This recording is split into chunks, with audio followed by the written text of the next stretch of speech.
Welcome to the Wilderness Season podcast. I'm your host, Sherry Ward. I have a passion to bring hope and breakthrough to those experiencing the toughest times of their lives. In this podcast, we will give you critical insights and revelations as I interview people just like you, those who have been right where you are and understand exactly what a wilderness season is all about. It's real, it's raw, it's practical. Come join the conversation. Welcome to the Wilderness Season podcast. Hello, and welcome to the Wilderness Season podcast. And Rob, I'm so glad to have you back. It's been so much fun to have you as a recurring guest and just go back and forth with different ideas about the wilderness. So welcome back. Yeah. If you don't know anything about Rob, his is episode 2. So go back and listen to episode 2 and you'll get Rob's story. And he's got incredible stories of being in the wilderness and now coming out. So yeah, it's been a lot of fun retelling these stories and reliving those memories and putting the pieces of the puzzle together and making sense of the mystery of God together. That's so awesome. Thank you for coming. So what we're going to talk about today, our topic today that we're going to go back and forth with is leaving Egypt. So we can talk about what is Egypt, leaving Egypt, maybe some of the people in the Bible and what their stories look like. So let me just kick it off by saying, okay, what is leaving Egypt? What is that even about? What do you think? You know, so many of these questions that we've addressed are so mystical in nature. I don't know if there is a definitive answer to that. And I think it looks different for everyone. But I do often go back to the story of Abraham when we talk about the wilderness season, because I do think he is the predominant model.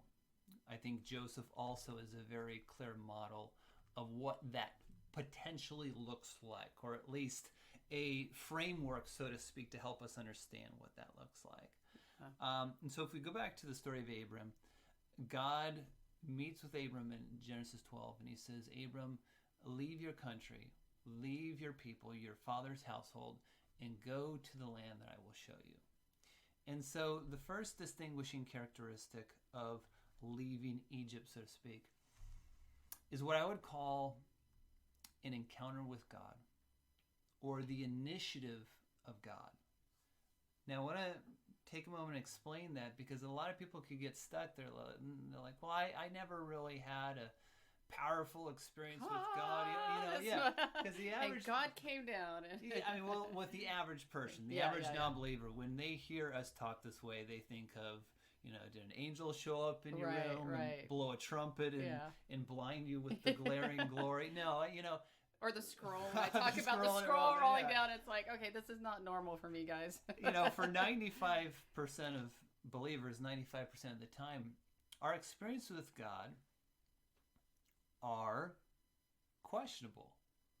And a lot of people might hear that and they say, well, I disagree. Well, we walk by faith. And so when we encounter God, there's always an element of, was that really God? I think that was God. That sure felt like God. I mean, it's like you recognize when you see it, but it's not that it has this strong confirmative physical element to it. And there's not necessarily one definitive experience. Like if you were to ask me, when did God initiate this journey? There's 4 or 5 different experiences I had over a 1-year period from 2015 to 2016 that could mark the initiation. There's one in particular that sticks out. But again, I don't want to create these magical formulas. Concrete well, that didn't happen to me. Or step 1, step 2, step there is no steps. It's all over the place. God is like the Holy Spirit's like the wind. Every person's experience is different. But I do believe that there generally is some level of experience we have with God where he takes us on a journey. Yep. And you think about the story of Abraham. He didn't know where he was going. He didn't know why he was going there. He certainly didn't know how long it would take. He didn't know the purpose for the journey. We are taken on a journey that he himself is leading. And therefore, it rips control out of our hands. Oh, yeah. And that's why it's often called the dark night of the soul. It's not dark as in, oh, it's so horrible per se. It's dark Sometimes. in that, and often that's an element of it, which is why people get confused. Yes. But it more refers to the darkness of understanding. Oh, that's good. I like that. And that that's really we good. cannot see our way out. We cannot understand why we're here. We simply are trusting that he's in the driver's seat. He knows how to get from point A to point Z. He initiated the journey. He'll fulfill the journey. It. Yeah. I'm going to throw a wrench in here. You ready for the wrench? Yeah. When I was studying, hopefully, when I was studying Abraham, if you look at his father, and I don't know how to pronounce it right, but it's Terah, Terah, Terah, whatever. I don't know. He started out for Canaan. Did you know that? What? His father started out to go to Canaan. And the Bible says he settled in Haran. Interesting. So his father was going to the promised land, and he settled in Haran or wherever. Wow. Maybe I'm misquoting the city, but it's interesting that his father didn't go and settled, and then Abraham took the baton or the mantle and went. So sometimes I really wonder, I'm just kind of noodling out with you right now, but did he know that he was kind of where they were headed, but he didn't know, because obviously Canaan's huge. So did he kind of have a general idea of where he was going, but not the specific? I don't know, but what it makes me think of is there's a theme in the Bible, particularly in the book of Genesis, where there are two seeds that rise up together. There is an unrighteous root and there is a righteous root. You had the tree of the knowledge of good and evil and the tree of life. They chose to eat from the tree of the knowledge of good and evil first, and then Revelation we see the tree of life. You had Cain and Abel, where the seed of Cain kills Abel, and then God gives Adam and Eve another child to replace him to keep the righteous root moving forward. We have Jacob and Esau, where Esau came first and Jacob was grasping at the heel. And we see this theme all throughout scriptures. And the reason I say that is because it's interesting that it sounds like his dad had some level of vision of what God's greater purpose was. But you said he settled. He settled. And it was interesting because in the Bible, that's the word he used. And obviously they meant like physically settling. But then it hit me, he was settling. He was, in a sense, accepting plan B. Exactly. It's kind of like Jacob selling his birthright because he's starving to death and he just wants to fulfill his natural need. Yeah. And so we see this theme all throughout the scripture. It's not to say that Abraham's dad was an unrighteous man, but you see this contrast throughout scripture. Think of the story of Abraham himself. Ishmael comes before Isaac. There is an element of dying to our natural vision, because the thing about a natural vision is we can control it. Or at least we think we can control it. Yeah, we think we can. We have the deceived notion that we can control it.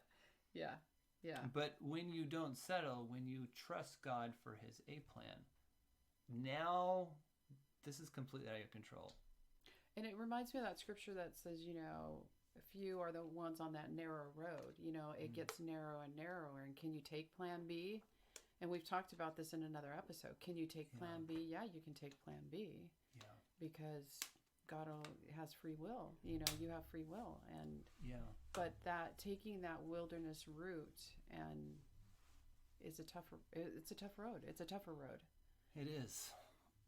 And I do want to add this, though, because I think there's listeners who can hear this and say, man, would God take me, all the way through the wilderness, and then at the end I'm like, I can't do this, and then, I settle for plan B. Yeah, too late at that point. I don't think it works that way. I think when God initiates us on a journey, he knows what we can and cannot handle. He's not going to take us on a journey we can't fulfill. I'll give you a perfect example. Okay. Yeah, I love your stories. Although now I'm kind of getting nervous because I'm trying to remember how the story goes. But I was at the point where I'm like, I'm done. And I lost Tap it out. one night. I'm done. Ring the I bell. take the B plan. Give me the contract. Let's rip it up in two. I am sick of this crazy. I mean, I lost it with God. Yeah. And then I went to sleep and I had a dream. Uh-oh. And in the dream, I'm evangelizing to someone. And I don't remember the exact nature of the conversation. But he turns to me and he says, "It's funny. My Bible tells me you did not choose me, but I have chosen you." And then I woke up. Oh. I just lost it. I'm like, are you saying what I think you're... It was like he was saying, that's not your choice to make. I'm like, what?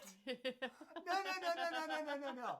No, I told you, I want the B plan. He's like, you can't choose the B plan. You need to trust me. I know what I'm doing. Yeah. I know it's your impatience speaking. It's your pain speaking. But you're you just me, have God. To trust me here. And it's not to say he doesn't respect our free will. I just think there is a sovereign nature of God. There's a goodness of God that understands the difference between our true choice and choices we make out of pain and lack of understanding. I would agree with that. I like that a lot. I agree. I think that if he has equipped us, once we've given our yes, I feel like there's a grace on that to make it through even when we want to tap out. That there's going to be times where just like I tap out, I ring the bell, I'm out. Yeah. And because we have in humility and honesty given him our yes to plan A, I feel like there's a grace on it to make it through. I don't know if that makes sense, but... Oh, absolutely. In fact, one thing that I learned through my journey, when people think of the wilderness or the dark night of the soul, it just seems dark. It's like...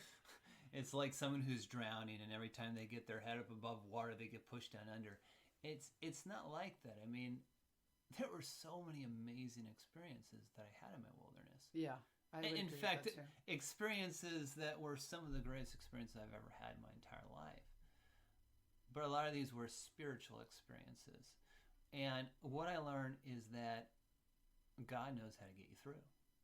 I can't tell you how many times I'm like, I'm done. Game over. Enemy wins. Yeah. And then the next day is amazing.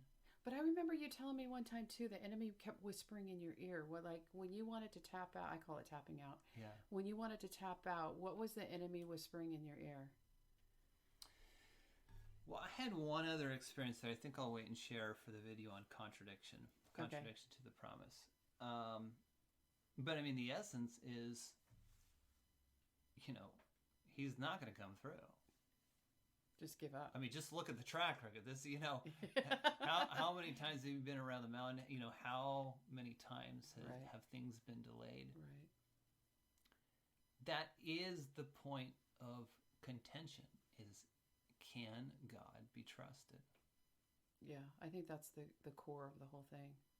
So what types of, let's talk about the Egyptian mindsets. That's what I'm calling them. Like some of the stuff, and we've said this before, but it's so many preachers talk about this. Oh, it was only 11 days from point A to point B. That's all it should have taken them. Yeah. And I really don't believe that. I honestly don't, because it was getting out of them that slavery mindset of being enslaved for 400 years. I mean, obviously they weren't personally, but generationally that passed down of those mindsets of being enslaved. And I know for me, some of the ones that were the mindsets, one of the big ones was control.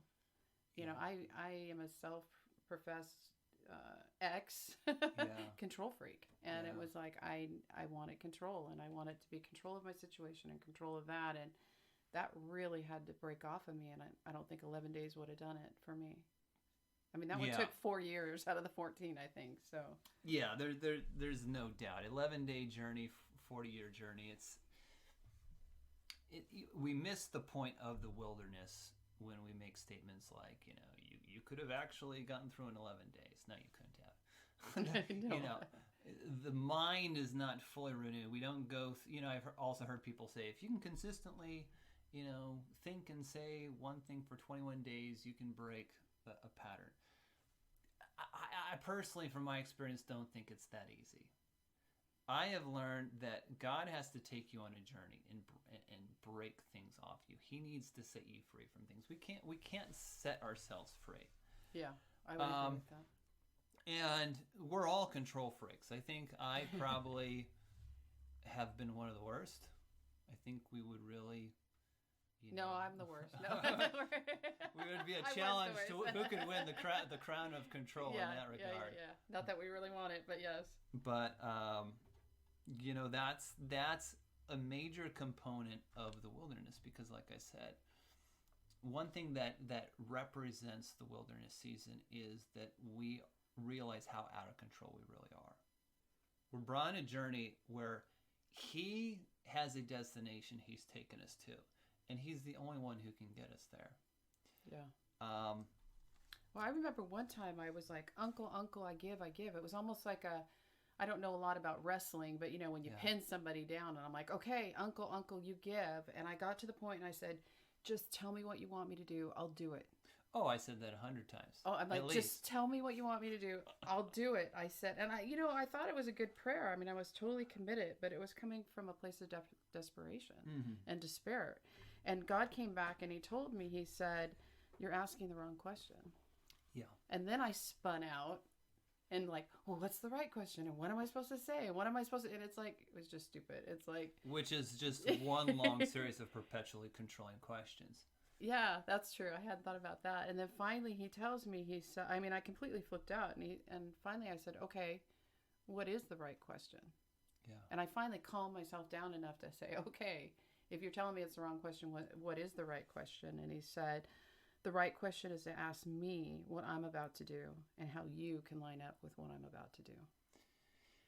That makes sense, because He's transitioning from what can I do to get your eyes off yourself and look to me. Mm-hmm. In Hebrews 4, it says that it talks about entering into that rest. And He says, even though the Israelites entered into their promised land, they did not enter into that rest because they did not mix it with faith. And what we need to understand when we're in the wilderness is our whole goal, our number one goal is, how the heck do I get out of this? Mm-hmm. Another way of saying that is, how do I come into the promises of God? Because we all have this idea that this promise or these promises will somehow be my promised land. Now, some people listening might be really getting anxious right now, thinking, where's He going with this? I thought that was my promised land. But go back to Hebrews 4. It says, but even though they entered into their promised land, they still did not enter into that rest. Mm-hmm. And it's important we understand that the Matthew 6:33 principle establishes the heart of God in the wilderness. Seek first His kingdom and His righteousness, and all these things will be given as well. In one of the earlier podcasts, I used my personal translation to say, seek first the kingdom and His righteousness, period. Dot. Well, let God worry about the rest. Right. Because what we understand, in God's mind, the pearl of great price is the sense of union. It is the peace of God which transcends all understanding. It's the idea that I am on this journey with God, and He's in the driver's seat. He's working it all out. All these tangible things, the promise of God, they're nice, but they are not it, because they all represent a sense of lack. In other words, it's awesome when I'm experiencing this, or this person gives me this validation, or this whatever. But my union with God is 24/7. It's a shop that never closes. It is fullness. It is completion. It is that peace which transcends understanding. It's everything. And that's why He's killing our sense of control in the wilderness. Yeah, I think that was a huge one. And part of that, I've talked about my story in episode 1 about the contract coming down, and He had me sign the contract. He had me sign a blank contract on purpose. It's that period. Yeah. It's like, are you going to sign on the dotted line, not knowing what's on there, not knowing what is required of you? But then what I didn't know later is not knowing the promises that he had put on there, because later he told me there were promises on there. Yeah. So it was going into it and signing it. And he said, because I needed you to sign it with a pure heart. Yeah. I needed to know your heart. If you were going to come after me with everything you had, not knowing. And that's that full surrender. That's that full letting go of control that needs to come off in the wilderness. You know, it's funny, as you mentioned that, I was thinking of the scripture in Romans where it says, to the man who works, his wages are not credited to him as a gift, but as an obligation. I earned that money. That's part of the contract. Mm-hmm. But to the man who does not work, but trusts God, it is credited to him as righteousness. So God's contracts are blank pieces of paper. There's no definitive contract. Mm-hmm. You think about the story of the 12 disciples is no different than the story of Abraham. Or the story of Abram before. Yeah, because they all, It's just, follow me, come drop follow everything. me. Drop everything. Why? Don't worry about it. Just come follow me. Yeah, we'll figure it out later. Yeah. Wow. So that control thing is so huge, I know. And I think control is also tied to performance. Because we want to perform, we want to do for the Lord. And how many of us have had even ministries or stuff like that where it became more like I'm doing this for God instead of I'm doing it with God. And there is a subtle difference. I mean, it's maybe not so subtle, but, are we doing it for God or with God? And again, it is a matter of liberation. Like, in our works mentality, we think of it in terms of fruit. Like, I'll get better results if I'm doing it with God instead of for God because I'm striving. That's true, but it's also a matter of liberation, because when we have a works mentality of trying to do the works for God, that is coming from a state of anxiety. It's coming from a place of being incomplete. Like, I need to somehow complete myself by doing the works of God, as opposed to, I no longer live, but Christ who lives in me. He's in the driver's seat. I'm just going on the journey. Yeah. There's no pressure. There's no pressure. Ephesians 1:11, to the God who is able to work all things out in conformity with the purpose of his will. God, is this your will? Don't worry about it. He's in the driver's seat. He'll figure it out. It takes the pressure off. It's the difference between entering into that rest and living on this treadmill of perpetually trying to complete what's already been completed. And then you have more of a vested interest, like if something happens to the ministry or God forbid it should go sideways for whatever reason, you're more vested in that because it was your baby, so to speak, too. You know what I mean? And it wasn't fully surrendered. Right. So those are all tied together to control. I know some of the other Egyptian mindsets that I've got is being that victim mentality. And one time, one of my friends called me out on that. And I was kind of mad. Yeah. I'm like, what? I don't have a victim mentality, like a disempowered one. Yeah. So have you gone through any kind of victim mentality or disempowerment type of mindsets that needed to get broken off? Oh, yeah. Yeah. I think I had shared in one of my earlier videos when I was in my 20s, I must have said 100 times to myself, I feel like I'm going to die by the age of 30. And then when I was 29, I was diagnosed with cancer. Oh. I was like, what the? It's this self-fulfilling prophecy where I had this mindset that my health is cursed. Same thing relationally. All through my life, it's like this glass ceiling I can't break. Almost like I'm cursed in this area of my life. And we all have something like that. We all have that something. Like I used to have a friend who lost his wallet 18 times. I'm like, how do you lose your wallet 18 times? That's not humanly possible. Yeah. We all have our things. We're like, why does this keep happening? Wait, I have a question on that one though. Yeah. Okay, so on the wallet, did he have any kind of issues with finance? I'm kind of curious. He did. Wow. Okay. Yeah, that's that was for another story. Prophetically, yeah. Yeah. Wow. You can see the connection. Yeah. And so, this kind of going back to the Abraham story, what were Abram and Sarah known for when God first came to Abram at the age of 75? Sarah was barren. That was their identity. They had no children to pass on, which at that time was a very shameful thing. Yeah, that was really shameful back then. And so God met them at the source of their greatest wound. Okay, say that again, because I love this, and I want you to unpack this, because I think this is fabulous. And I wish I remember the name of the book that I read this from, because it was such a phenomenal book about Sarah. But God met Sarah and Abram at the point of their greatest wound. Wound. Wound. Yeah, I want to get that clear. Wound. Those two words sound a lot alike. And that's an element of the wilderness too, is that going back to when Jacob sold his birthright for a natural fix. God meets us at the point of our greatest wound and makes a promise in the midst of it. And the reason he does that is because we have no idea how much that cursed identity, so to speak, or that victim mindset rules over everything we say, think, and do. And so, I'm sorry, I'm getting off track here, but I was just thinking, Jesus was crucified at Golgotha. Do you know what Golgotha means? I forgot. Golgotha means the skull. Oh, yeah. Which is the house of the brain. Oh, that's good.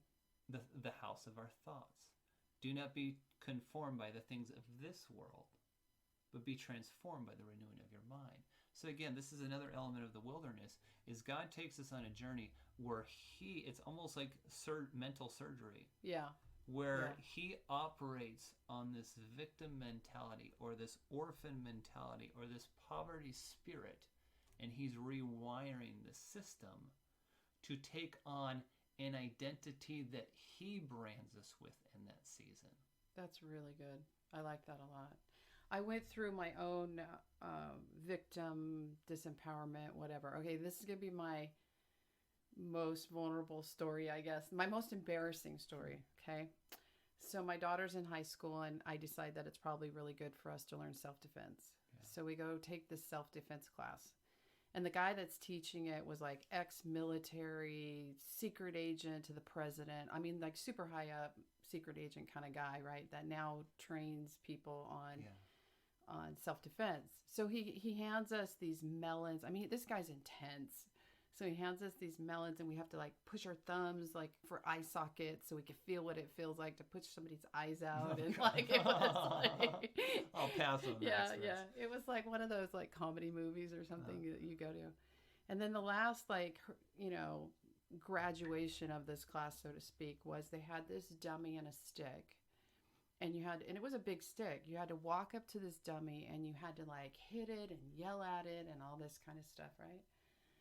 So I walk up, everybody's walking up to the dummy, no problem. I mean, many people are like cussing the dummy out, telling him where to go, like, like totally hitting the dummy, right? So I come up to the dummy. I burst out in tears. And I'm like, I can't hit the dummy. And I'm like, You were crying because you couldn't get yourself to hit the dummy. I could not hit the dummy, let alone cuss it out or do anything else, or yell at it or scream at it. You didn't realize this was a dummy. It wasn't an actual human being. No, it was a dummy. It wasn't like, it was just, this blow up whatever guy, that I couldn't hit with the stick. And I'm like, what's wrong with me? And then I'm freaking out because I'm crying and I know they're staring at me. And the guy's trying to help me, okay?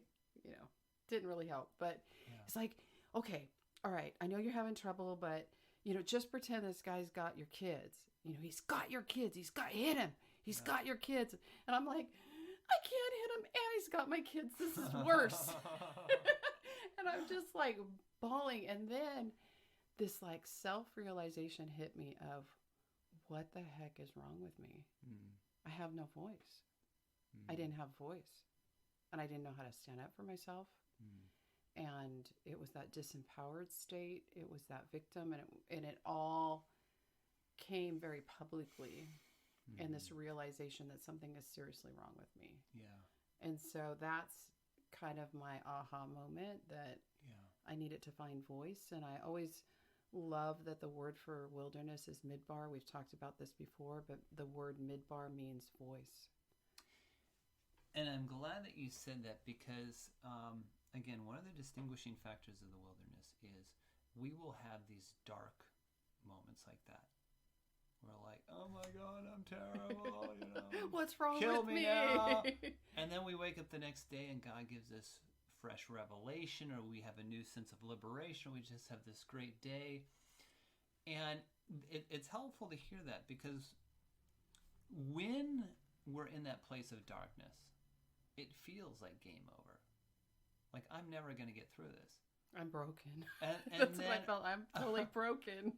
But God is smiling in those moments, because that really is our point of liberation. It is the things that we define as bad that God says, no, but this is me shedding light on something that has caused you pain all your life, and I am now bringing healing to it. That's good. That's really, really good. Yeah, so I feel like I was on a journey after that to find voice. I call it just finding voice, and standing up for myself and not letting people walk over me and all of that. And that was years in the making. Yeah. That was like kind of the aha revelation. Yeah. But then in the wilderness, that was years in the making for me to have a voice and stand up for myself. Yeah. So, what other types of mindsets can you think of? Like maybe a poverty mindset could be one of them, or did you struggle with anything else that you feel like God was breaking off? I mean, and I think for each of us it's different, and yet there's a common theme a lot of times as well. Yeah, I mean, I think with the poverty spirit, the way I would define that is, we all have dreams, we all have ideals we have for our lives.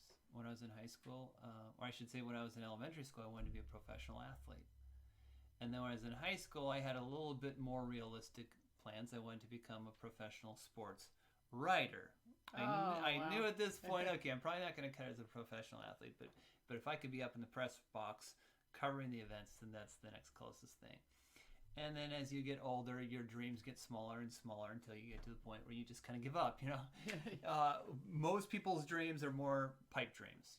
It's like we think about, we daydream about what we wish could be, kind of like we, drink a couple beers and drink our sorrows away. It's in a sense, it gives us a sense of control, because it's at least manageable enough that we can conceive the possibility of how we could bring it to pass. Mm-hmm. But when God brings you into the wilderness and he starts building vision of who you are and what his purposes are for your life, it kills the poverty mentality, because you're like, this is a lot bigger than my dream. Yeah. And I can't bring this to pass. And it's not about me. And it's not about me. No, Yeah. I mean, that's exactly it.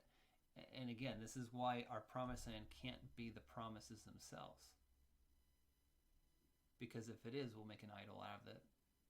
And we'll use the promises of God to serve ourselves, instead of using them to serve others, which is the ultimate purpose of God fulfilling his promises. And I feel like he needs to break off all of these mindsets on us. And there was a quote by Lance Wallnau, and I don't remember it exactly, but it was basically, whatever the enemy can get your hooks in you now, when you hit the top of your mountain, that's what he's going to pull on to bring you back down. Mm-hmm. So it's like, I feel like this wilderness season is getting rid of all those hooks. Yeah. Because when God does lift us up, raise us up to do what he wants us to do, and we start partnering with him in there, there's no hooks in us. Yeah. Or nothing to bring us back down. And this is something I think I've done 3 or 4 times already in these different podcasts we've recorded. Keep going back to the listeners and saying, take a deep breath and let's look at the bigger picture here. Because we can hear something like that and go, oh my God, it's going to take forever to get all these hooks out of me. Yeah. And that's true. It will take forever. We're never fully delivered this side of heaven. We're never going to get to the point where we've aced the test. It's important to understand Jesus has already aced the test for us. That's awesome. We're not going to get through the wilderness because we pass some kind of test. We're going to pass through the wilderness because God has brought us through everything he purposed for us to get out of it, and the times have reached the fullness, the convergence of times where it's now time to come out. But, to some degree, there's always going to be an element of needing to overcome those things we've already overcome. There's always going to be that fear that will try to sneak back in, or that anxiety, or that sense of inferiority. But in the wilderness, God does enough of a work that the things that would have defeated you in the past, oh, this is good, I can tell, and caused you to give up and turn back, you now have the ability to keep moving forward.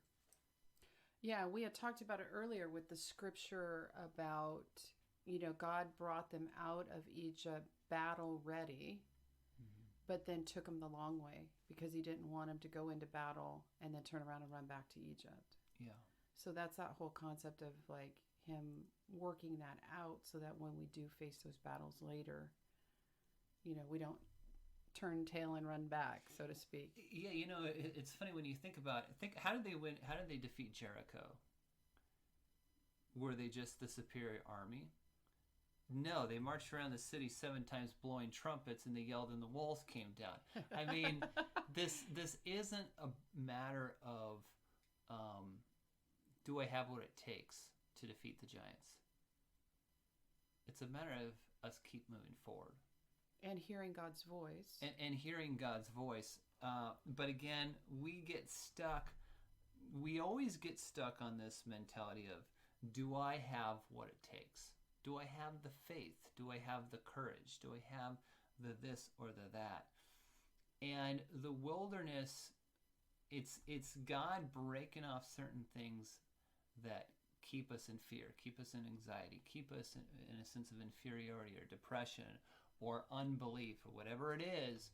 But another way of saying that is he is strengthening our resolve. That's good. So that as we come into the promised land and we start facing our giants, we keep moving forward. We'll get knocked down at times. Yeah.